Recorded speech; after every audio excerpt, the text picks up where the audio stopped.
it there. It's undone now, but... Can you get your foot over or not? Yeah, get your foot over it. That's one way, and the other way... Oh, what are we doing again? Which was... Can you talk to us through when you're doing this? I'll try. It's to do it... It's to get the round turn... It's to bite it, it's to get it to bite.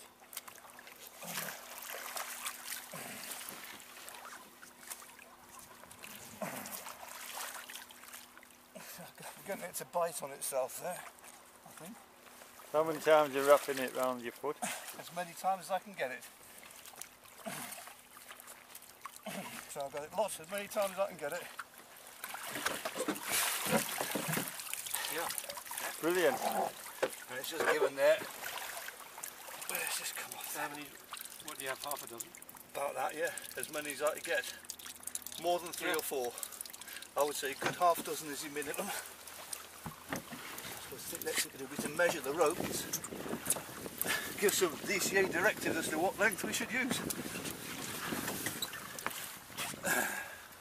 Are we going back ashore now? Yeah. Well done, Matthew. How much are these total immersion suits?